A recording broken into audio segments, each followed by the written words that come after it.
Joining us today, everyone, is Jared Egge from Wave Commerce.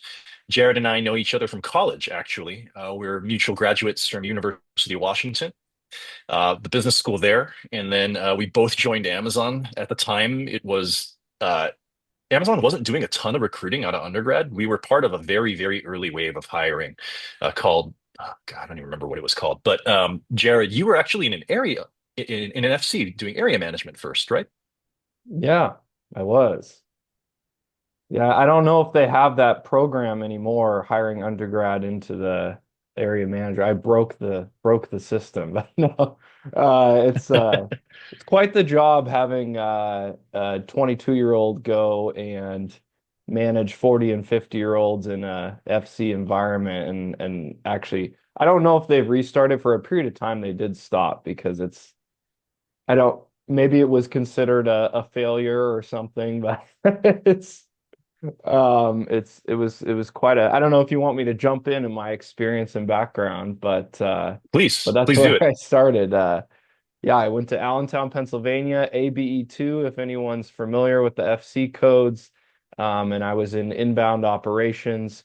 Did that for a couple of years. So my team would have been the ones that were writing the chargebacks. So from that standpoint, the evil guys, but I know a little bit about the how the sausage is made from that standpoint. And then from an Amazon standpoint, made a pretty big pivot. In fact, it was kind of difficult to make that change, but um as we were talking earlier, I'm from the Seattle area, and so at the time, now there's offices everywhere, but the time the main HQ was Seattle, so I wanted to get back and uh pivoted over to retail and being a vendor manager, kind of in Andrew's world, and did that for the second half of my tenure. I did about just under 5 years at Amazon, maybe four and a half, half in the FC, and then I was in BIS, industrial and scientific, for my time as a vendor manager, doing multiple different categories. And then about that was over 10 years ago now, and I left Amazon. I actually really enjoyed being a vendor manager, like that job. Sometimes that's a question. What was your experience? I did like it. Of course, with every job, there's some things you don't prefer, but I just saw opportunity at the time. Different world 10 years ago. Certainly, the idea of an Amazon agency existed. But Bernard here on the call was a big inspiration to me and really helpful in my journey of discovery to leave Amazon. So I'm always thankful for him. But just still saw there's still a lot of opportunity, especially in the industrial space, where that was one of the more old school categories in terms of Amazon. So I left Amazon to start Wave Commerce, which is essentially bridging the gap between Amazon and the brand and trying to facilitate things happening. So kind of started as a hired gun consultant and then grew a team from there. And now I kind of branded as a outsourced Amazon team. So a lot of maybe larger brands have in-house multi-person teams. We're a outsourced version of that in a nutshell. So um, yeah, is Got it. that a good description, Yeah, Andrew? super cool. Yes, I love it. I'm going to go video off because my connection in this hotel room is terrible. So hopefully that helps.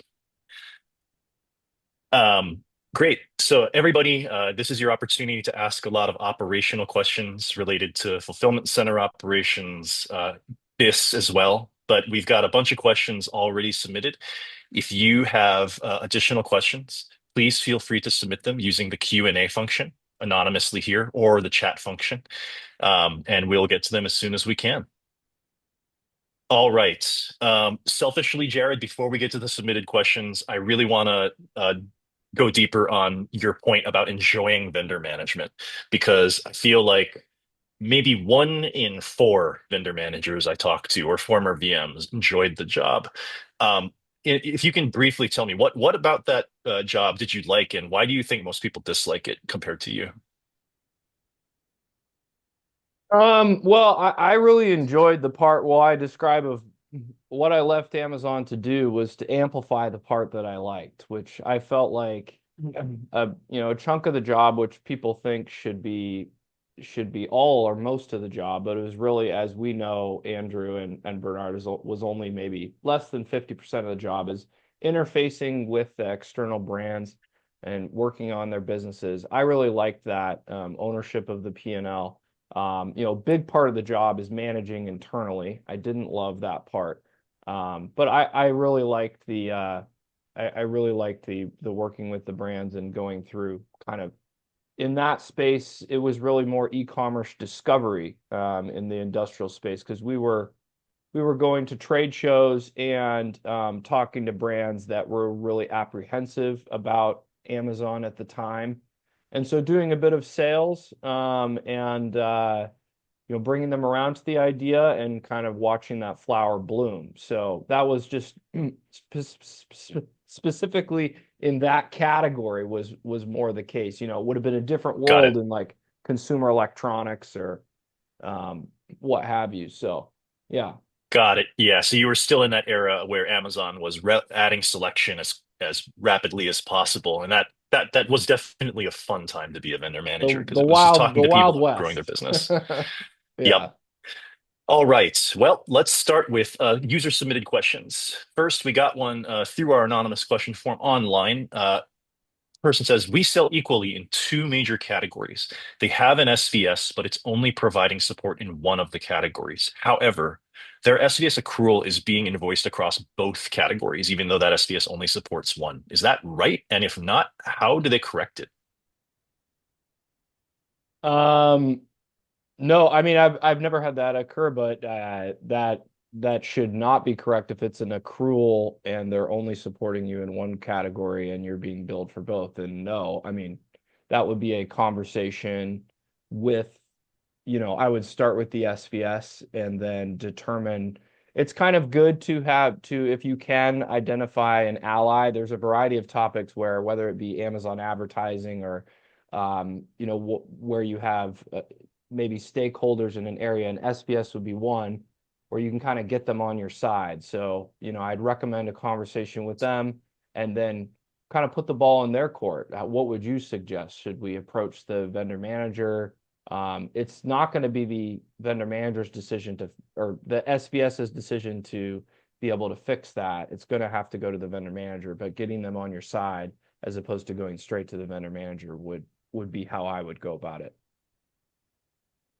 I like that. That's a subtle strategy. And as a former SVS myself, I appreciate the recognition that SVSs do have some power, even if they're not formally the decision makers. So start by talking to the SVS themselves, identify an ally, etc. Makes a lot of sense.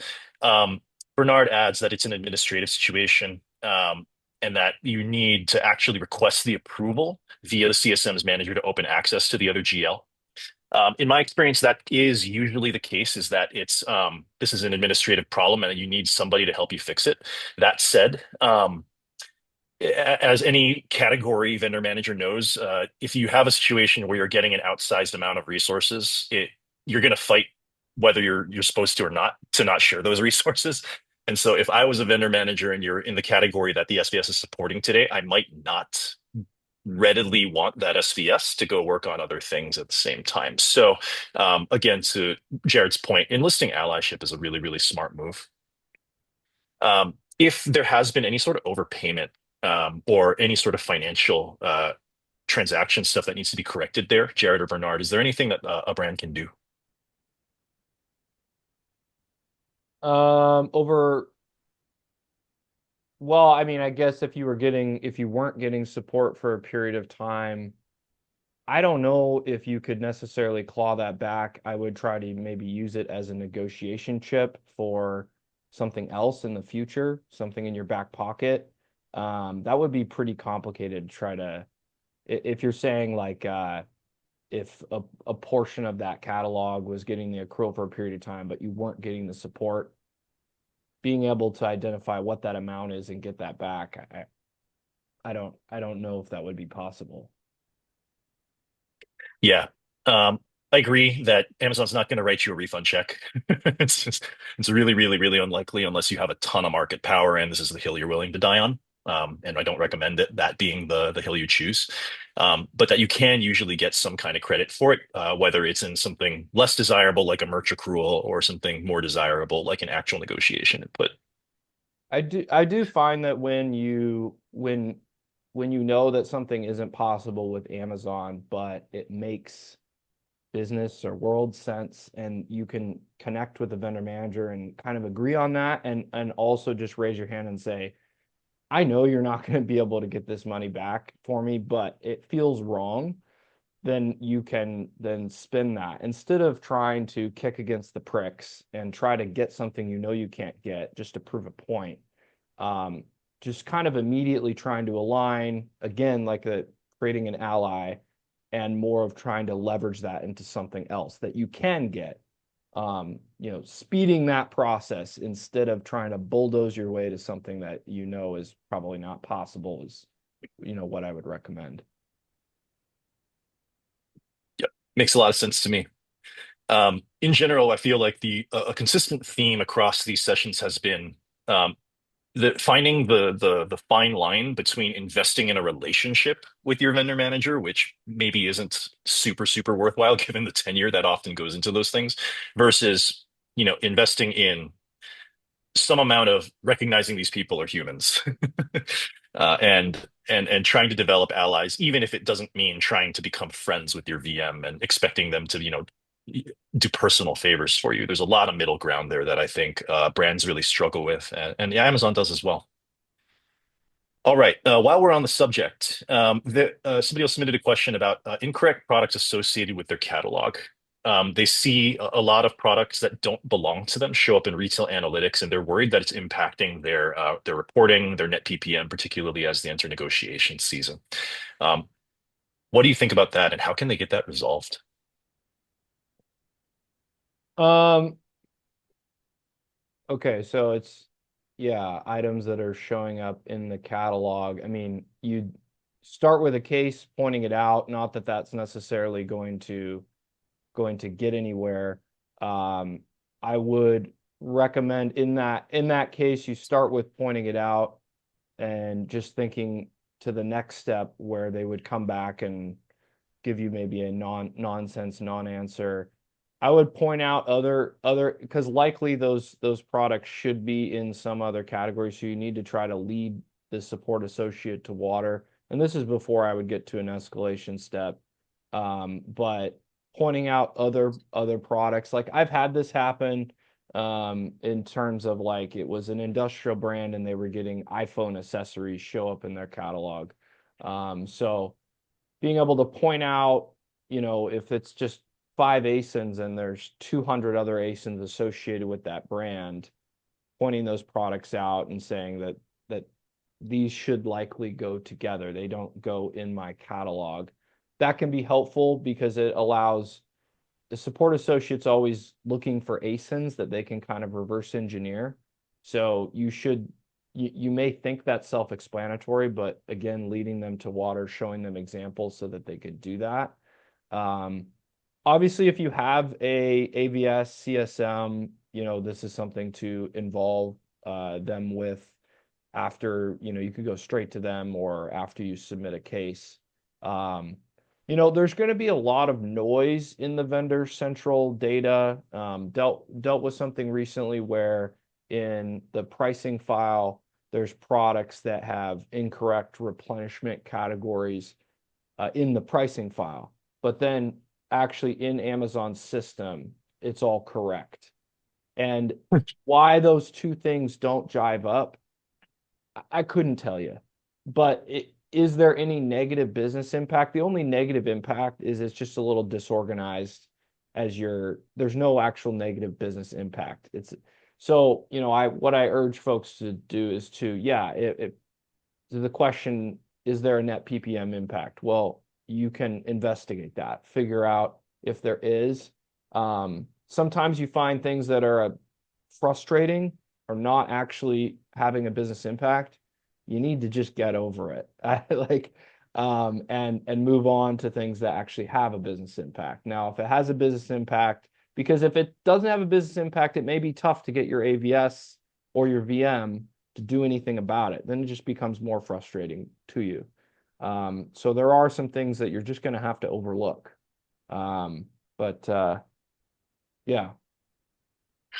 That makes sense. So I think I'm going to start with the end in mind there. That you clarify that there shouldn't be an actual negative business impact. There might be a reporting impact, for example, if there's some weird product association and whatnot. But as long as there's no significant business impact, it's going to be tough to get Amazon to take an action, which generally is true. But that if you do think there is a business impact, start with a vendor central case. Help the support associate lead them to water, and then of course, if you have an AVS or CSM, loop them in next. Yeah, well, I've found, I mean, there could very well be a business impact. I don't know in this case, but I've seen where products show up in the catalog, but a PO for that ASIN is never cut, right? It's just Hmm. this erroneous thing. And then 3 months later, it disappears. So we could spin our wheels, spend hours, submit cases, escalate here, escalate there. And this thing just resolves itself over time. And so I just urge, to determine, is this just something that's annoying you? Which I'm not, there's something to that. Like you don't want things that annoy you, but how much Yeah, in this headspace do case, you if I really had to want to sink guess, in? it's less about items showing up in like the PO ordering side and more about items showing up with actual sales that are not associated with the catalog. And I this question was submitted anonymously, so I don't have full context, but I've seen this a couple times with our clients where they're actually seeing other brands' data or other brands' products in their sales incorrectly, and it won't necessarily even be another vendor. It might even be Amazon products.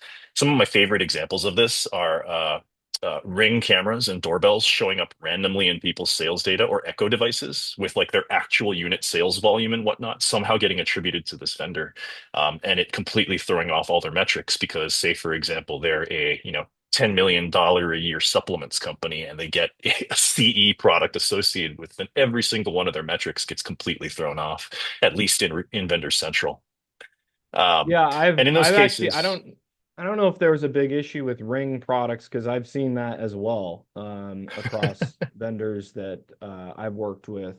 And so I guess in that particular case, we were able to just point it out and support got it fixed. You know, with Ring products and Amazon owned, I was just a bit, I don't think I submitted the case myself, but just a bit more firm and like this is Amazon confidential information. Don't you think you don't, because it's actual real sales data that's coming through to my account. right. So don't wouldn't you want to resolve this? And that kind of rang the bell a little bit. But um yeah. Bernard, do you Hmm. have a thought? Yeah, just to follow up your point, Jared, too. So from the question about if it's more of a reporting from a sourcing view versus a manufacturer view, I think that might be more so the question. I think as a brand owner and not a distributor, your manufacturer view in the reporting should actually equal the sourcing view if you are the only source of one piece supply. From if that's not the case, if you have a brand that's widely distributed, from an ASIN to ASIN standpoint, if you are the brand owner, your manufacturing view should always be greater than your sourcing view if you're looking at a matter of GMS. If you see discrepancies, if you see something that's maybe an ASIN that you have an offer to that's only in the manufacturing view but not in the sourcing view, you essentially have a brand mapping problem. There is a mechanism to get that fixed, but within the last year, um, getting brand mapping and something else called brand stamping requires leadership approval. So if you do see discrepancies in your reporting, yes, you can absolutely raise the case. Something that your CSM will likely have to lead. Your vendor manager is not going to know what to do with it, but there is a mechanism to get it fixed. But as for the folks on the call, if you do have this issue, you should be asking about auditing and correcting brand stamping and brand mapping. It's a great call out about manufacturing versus sourcing view, Bernard. And for anybody who isn't familiar with all the nuances of how those two views work and how you can affect what flows into the views, including the details Bernard just shared, I'm dropping a link here in chat so that you can read more about it later. Thank you both. That was a very comprehensive answer, and I learned something. We got our first live question here. I'm going to have you answer live, Jared. This is from Lorenzo. During AVN, Amazon asked for huge cuts in COTS prices. Oof, familiar story. They haven't agreed yet, but suddenly a couple of top seller ASINs were wiped out, and Amazon is asking for straight payments to cover week three due to vendor issues in packaging size. Lorenzo, do you mind clarifying what the question is? You gave us a lot of context there. Um, it would be great to understand what you mean by ASINs getting wiped out.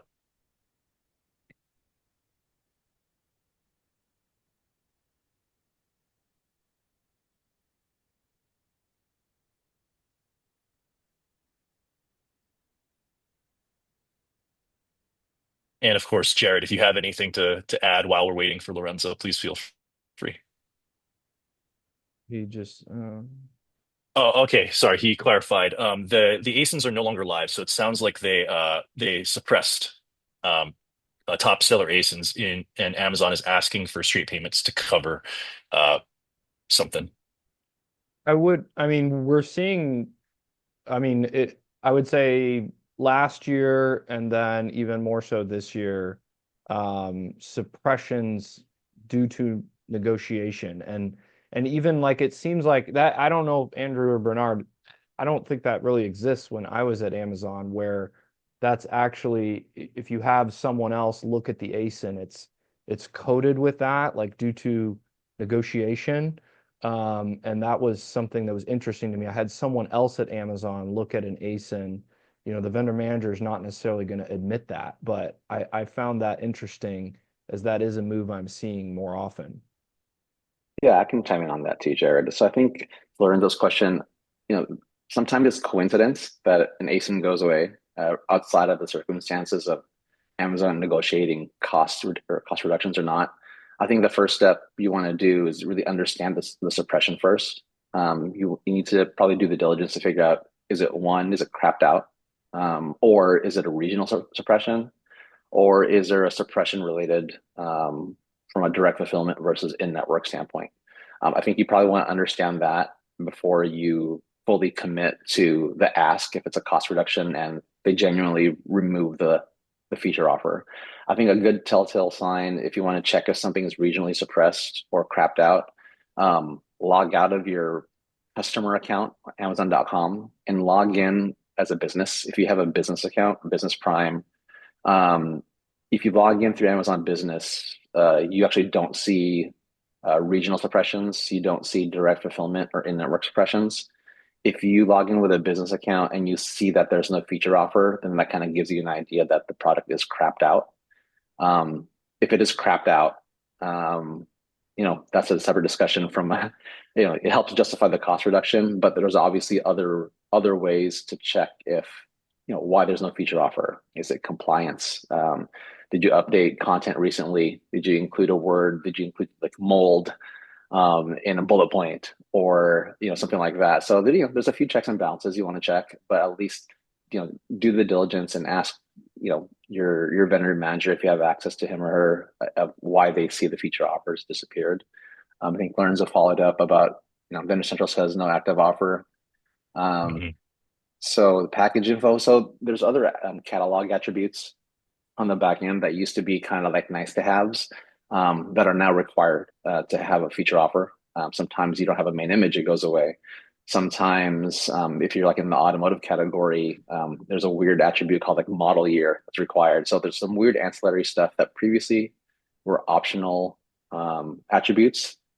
And then if the attribute goes away for whatever reason, then the feature offer or the buyability goes away altogether. So I would kind of start there to see if you can figure out the root cause before fully committing and associating the feature offer going away due to cost.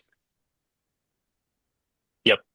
Really good call outs, folks. Just to summarize, start by verifying whether it's a coincidence or not, because sometimes it is. In this case, it definitely sounds like there's a legitimate reason, or could be a legitimate reason for pulling this item down if there's a catalog issue or a packaging issue. To Bernard's point, there's been a huge change in how Amazon approaches optional attributes and making them more required. And so we've seen a lot of people get big chunks of their catalog pulled down all at once, or just rejected in part of like an item update process or new item setup process where they weren't seeing that friction previously. So definitely investigate that first. Awesome. All right, let's keep going. This one I've been waiting for you, Jared, to ask specifically because of your former time as an area manager. I'm hoping you have some fun answers for us. Amazon wants us to lower our VLT as a brand, but we think we've done all the things that we can, whether it's locating regionally, trying to outbound as quickly as possible. What are some other things that we can try in order to make Amazon happy? Oh. I mean, yeah, that's an interesting one.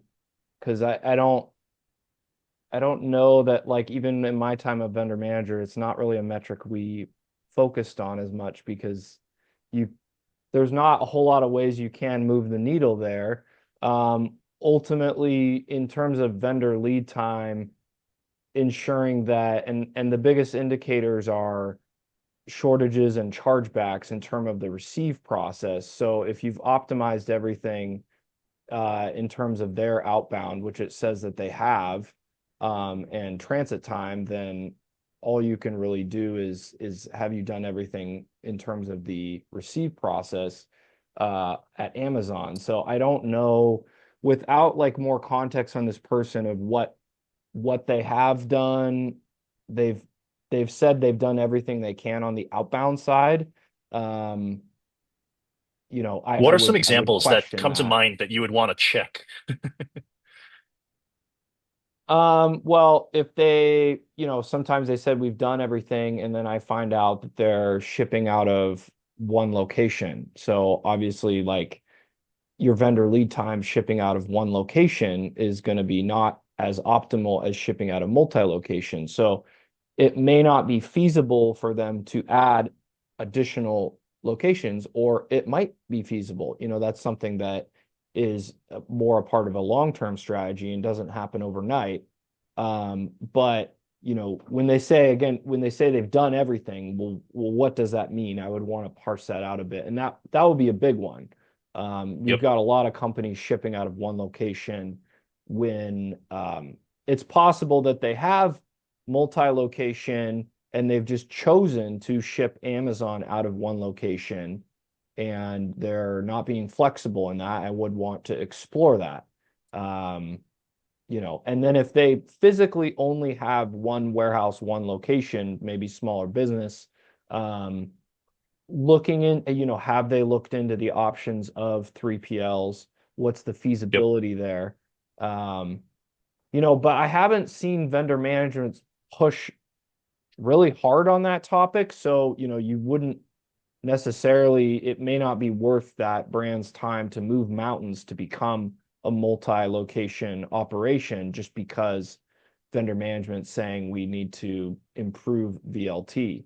I would expect that the VLT must be quite bad if a vendor manager is bringing it up because they don't typically bring that up. So, again, I just kind of need more details um, in terms of that. I'll give a separate example.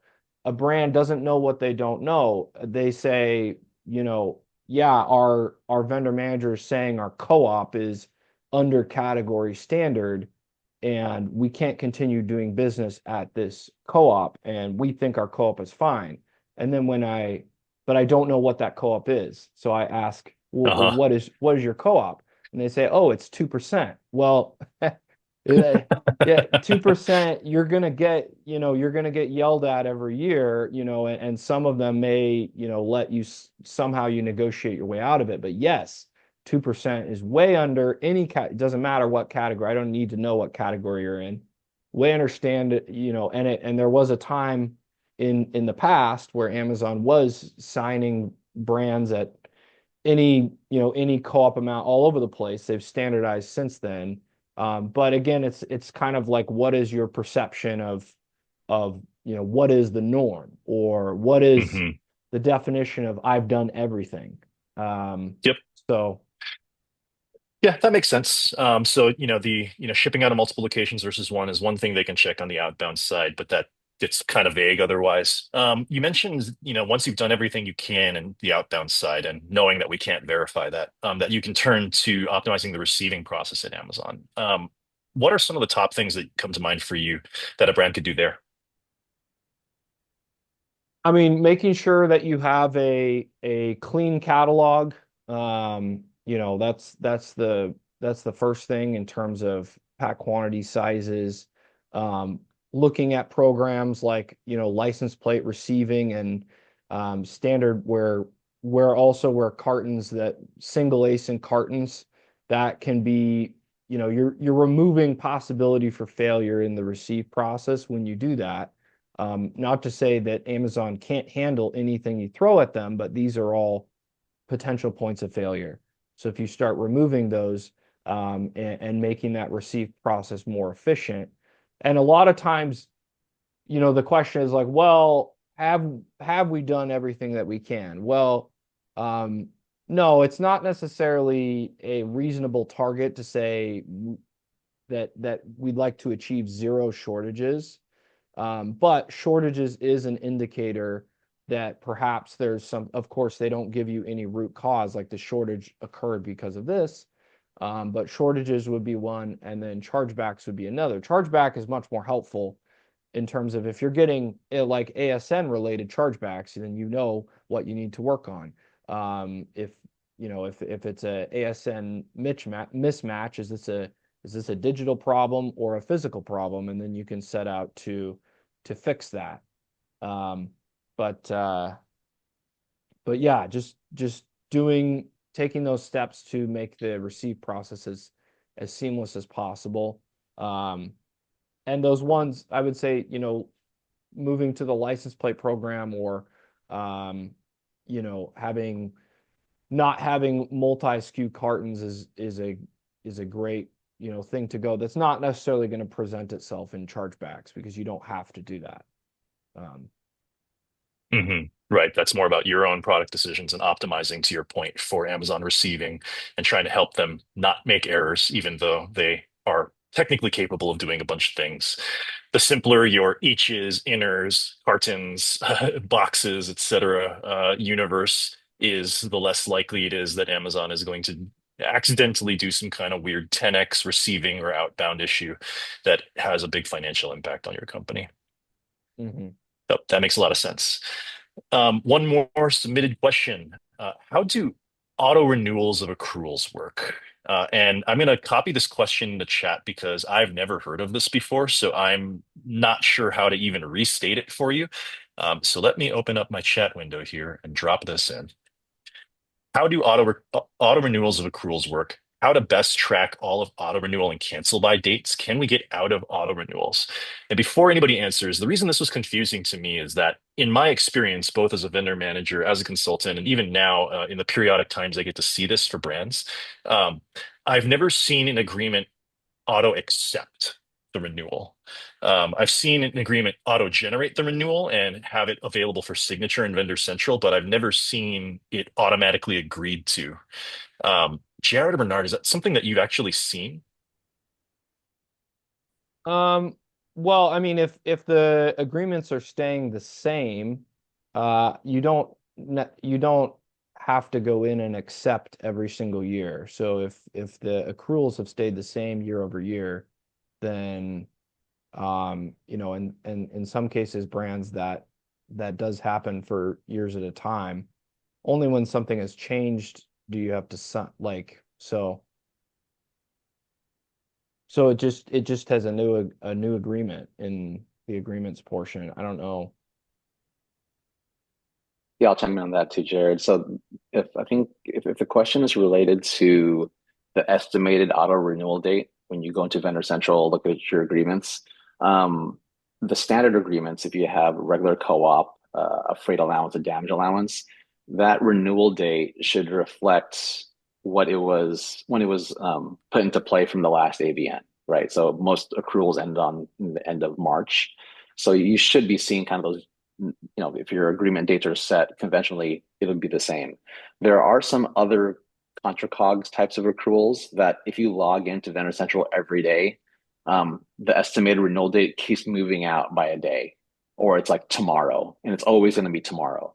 So I guess it depends on the circumstances. If the question is related to the standard accruals, damage, co-op, rate, the estimated renewal date should reflect, you know, that activity around AVN. It's probably going to be, again, if you look at the current activity date, it should have gone active April 1st of last year, and it'll end of March. Again, these other circumstances where if you're on an annual thing and not during AVN, if it's like a calendar, you see some agreements that end on December 31st. That's a different circumstance, but I wouldn't pay a lot of attention to whatever the estimated auto renewal date. There are vendors that were cut off last year and continue to get cut off that they still show a renewal date of their contra cogs, but they're not getting any POs too. So I guess, I wouldn't put too much weight on what the estimated auto renewal date is in Vendor Central. The second part of the question is to get out of the auto renewal. Yes, legalese, if you look at the actual verbiage in the agreement, it says you notify Amazon whatever 60 or 90 days if you don't want to continue this agreement. You can vocalize that so it's on paper. But then obviously that becomes an AVN discussion of whether or not it's going to renew. This is probably more applicable if you have a freight allowance and you want to get out of it and you want to go prepaid.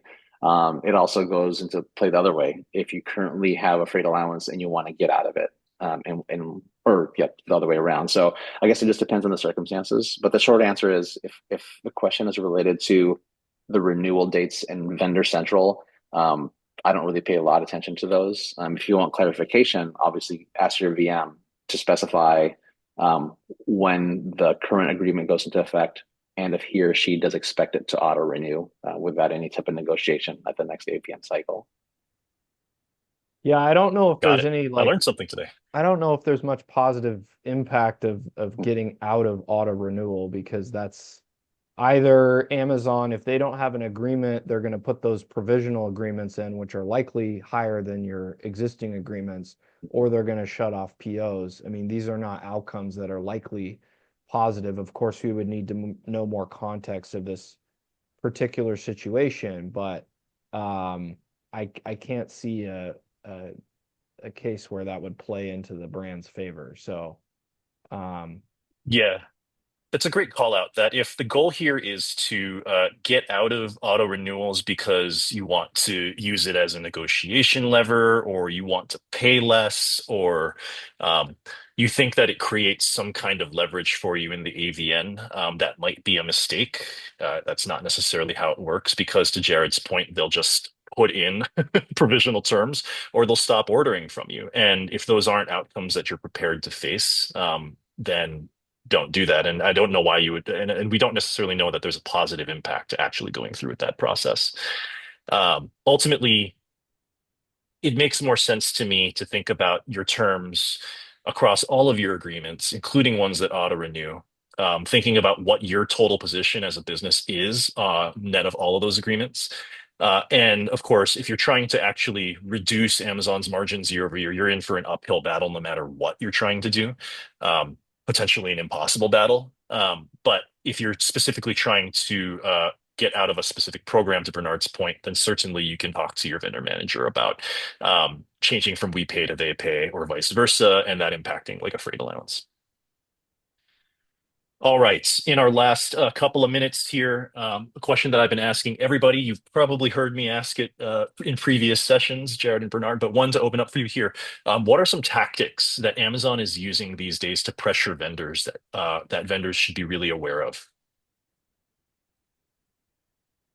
I mean, I think they're getting much more aggressive, last year versus previous years and this year of just actually turning off POs. And in the past, if your negotiation was being handled by an offshore resource, they didn't have the teeth or the ability to do that. So I often, in say 3 or 4 years ago and further back, said, if the AVN comes from an offshore resource, you can safely ignore it because you're not going if your only concern is the business getting shut off, that's not going to happen. That's no longer true.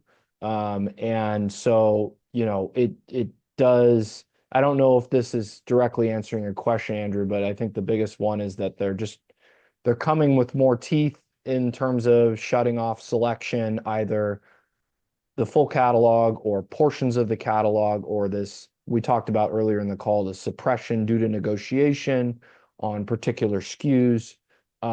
That's something that I feel like has been new in the last couple of years. Yeah, just have to be uh, and in terms of how to prepare for that, what I'm urging everyone to do is just to have more of a multi-year plan in terms of your negotiation and where you're going margin wise, not just this year, but really a 5-year plan of how that's going to be developed in terms of when price increases are going to occur. Of course, things come up in real time, tariffs, this and that, and you have to change that, but having some semblance of a plan of how you're going to be able to throw Amazon a bone here and there, but you've baked that into your margin over time in terms of a price increase, that things like that are being considered, that you need to be able to give Amazon things along the way where now in the past you could stand firm and be okay. And now it's seeming like, you really need to be able to give them something, or there's going to be negative ramifications. Yeah, so absolutely right, Jared. Just kind of ride the coattails of that too. This will go back to my previous comment about crapped out versus regional suppressions versus DF suppressions versus in-network suppressions. You may have a vendor manager that's either a cash flow, a CM, or a Net PPM SME, subject matter expert, or it could be a GL specific threshold that has a hard floor with Net PPM or contribution margin. So to give you an example, we're in, I support folks in the grocery category, in the furniture category, and automotive category. Some of those categories, and even at a subcategory level, they'll say, hey, anything that's big and bulky, that's over 100 pounds, has, and this is arbitrary, just things out there, random number, you can't have a Net PPM below 42. So you might have guidance from supply chain or from central finance that says, hey, just stop POs for these ASINs until they figure this out. And then what figuring out means, I know, Andrew, you love the GMMs and CSAs. We're seeing a lot more pressure this year, last year too, for some GLs, that there's more of an ask to cover the gap of funding of kind of Net PPM or CM. So we see more ask for GMMs. We see more ask for CSAs. We see less asks for MCP during AVN, but outside of AVN, we still see a lot of asks for MCP for the match cost or the matching compensation program there. So that's kind of more so what we're seeing. There's obviously Amazon is less shy to ask for funding, whatever the scenario and however it looks like. So we're gonna expect more of that. Again, outside of the GMMs, CSAs, we are seeing more ask of hey, here's a list of products that are probably 80% of your business. We need X% of a cost reduction on these, even temporarily. So expect more of those this year. Got it. That's an interesting one. I've heard the term before, but this is only like the second or third time I've heard somebody express the PPM floor concept, which I think is a really interesting lens or different lens on like what people usually view as a PPM benchmark. It's a slightly different flavor because it's not a true benchmark. It's more specific and it's more of a minimum concept, but it's still something that I think is tangible and is going to be deployed a little bit differently in negotiations than these other tactics that you've expressed have been, Bernard. And it all feels like they're getting ready to start The rumors that I keep hearing are that Amazon is going to start actually communicating more about CP inputs, and potentially start sharing additional PPM metrics that start to help them claim value for variable costs, et cetera. Yeah, I think to your point too, Andrew. So the net PPM force technically has always existed. That's always been the baseline of what a GMM ask is, but Mhm. it is a different way of them asking and kind of framing how they're going to get that funding incrementality. Yep, exactly. Awesome. All right, we are over time, but I really, really appreciate you both sticking around. Jared, for anybody who didn't hear us in the beginning, Jared is fighting a stomach bug and he joined us anyway. So really appreciate you, sir. If you have any questions or would like to follow up with Jared, I dropped his LinkedIn in the chat. You can also check them out at wavecommerce.io. And then Bernard will be here with us next week. So thank you very much, everyone. I'll follow up with questions and recordings as soon as I can when I'm not at a trade show. But otherwise, have a great week, and I'm looking forward to seeing you all next week. Take care, everyone.